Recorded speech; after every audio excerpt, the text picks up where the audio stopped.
Hey everybody, we're real excited to do a one bed veg update because in this update we're going to do some harvesting, we're going to talk about some pests, and we got some more things to plant. So what's today, Holly? May 4th? May 4th today. And if you haven't seen the one bed veg before, it's basically our experiment to see what we would grow if we could only grow one bed of vegetables, how we would do it in our experiment to see how much we can grow. So a real quick tour, we got the peas are coming up really well, and this is a dwarf variety, so it should be harvesting pretty soon. We've got spinach, lettuce, there's tomatoes in these wall of water pyramids. More spinach. The spinach and lettuce we'll harvest a little bit today. Carrots, beets, onions, another row of carrots because we love them so much, and then more lettuce. We really like lettuce and fresh salads. So the first thing to talk about, let's talk about the pest real quick. Okay. In your spinach and your beets, and then also Swiss chard if you happen to be growing that. A common pest this time of year is called leaf miner, vegetable leaf miner. And one thing that we do to monitor for it is we check the undersides of the leaves, and this is the eggs of the leaf miner. So we're just gonna rub those off, kind of smush them as you go. And then if you get to those early in the season, and you know, we try to come out every couple days and check everyone. Are you pointing at one? Oh yeah, and we try to check every leaf and rub all of them off. And we try to keep up with that best we can. And then later in the season, honestly, we don't have time to check them. But if you get ahead of it early in the season, you can and try to rub as many as you can off. You can really get a good harvest before they get bad. If you haven't seen it before, and they eat little veins out, and if it gets really bad, then especially with something like spinach where you're going to eat the leaf, then it's a bummer. But while we're here looking at the spinach, I didn't bring my bowl over, but the way we harvest, I'll grab the bowl. The way we harvest all of our leafy greens is when they get to about this size, we take just the biggest leaves off. So I'm just going to grab the largest leaves of spinach on all of these and maybe do 3 or 4 leaves per group, per plant, yeah. And then take those off, and I'd actually probably do that before I look for leaf miner because then I don't have to take them off each one. But and then the same with the lettuce. So we like to grow leaf style lettuces and pick them this way because as opposed to a big head that forms later, you have to wait longer to harvest, and then it's one harvest and done. If you do this, you can pick these. What do we pick usually, about twice a week, Holly? We can pick these about twice a week usually. Same thing, take the biggest leaves off, and then that gives the plant more space, and it can put more energy into making the rest of the leaves bigger. Does that make sense? Mm-hmm. So look how big this one is. It's kind of in the shadow, but this lettuce is getting really big, right? So we're going to take all these big leaves on the outside off.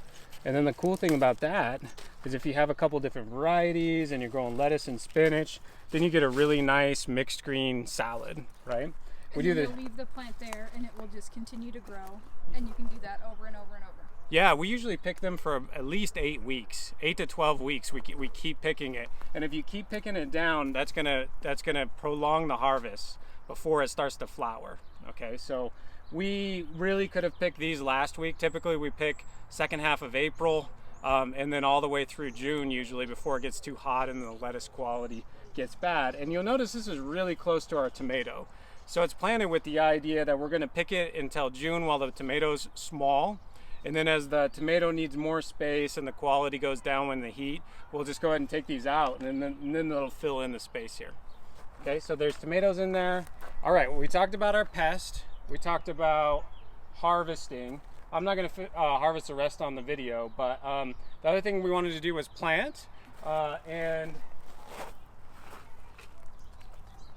the last video we planted tomatoes, and I said we needed to wait a little bit on the peppers, and honestly the weather this spring has not cooperated. Sometimes that happens. We still have some cold nights in the forecast. It's May 4th, and usually we wouldn't be too worried about cold, but we're gonna get down into the 30s next week, so at least that's in the forecast for the low. So I wouldn't plant peppers yet if you don't have something to cover them with. But these Walla Waters have been heating up this soil for a long time. So we're gonna put these 2 peppers in here. And then we got a marigold. Okay, that we started from seed. We're gonna put it in kind of in the gaps here, and then another pepper there. So just real quick on planting, if you do get the roots filling up in here, we like to kind of open these up and make sure they're going sideways, or out, I should say. And then if your hole's really dry, which this one's not too bad, you can water your hole first, or you just plop it in. And this soil's so loose that I just dig it with my hand. Obviously you could use a hand trowel, but I like to plant them pretty deep, and there's kind of a base in there. And last time we didn't water them in, but I'll show you how we water it in. I'm gonna really soak that whole hole.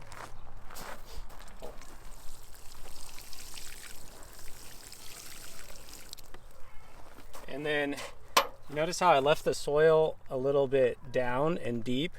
Once this soaks in, we can kind of push in and plant at least a little bit of the stem. With tomatoes, you could plant most of the stem, right? We talked about that in the last video. If you didn't see that one, check that out. You can find it on our website. The link is the One Bed Veg, right? Mm-hmm. Cool. Should we plant a pepper real quick? Yeah. So I just pull that out of the way. And then this one we're gonna dig a little bigger hole.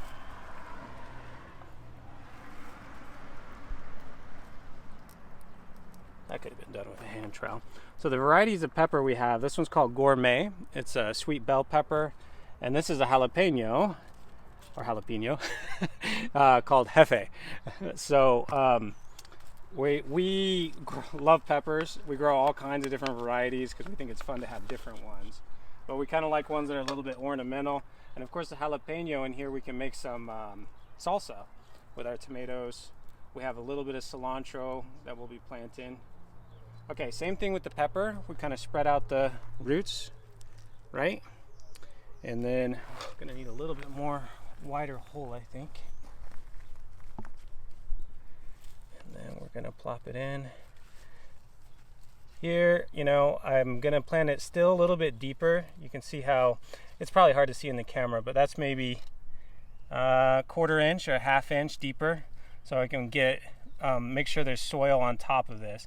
That's not so critical on peppers as it would be on trees. You want to get the right height. Or with a tomato, I'd go a lot deeper. But in this kind of really loose, composty soil, I don't mind planting part of the stem. It makes the plant a little bit stronger, especially if you're gonna have wind.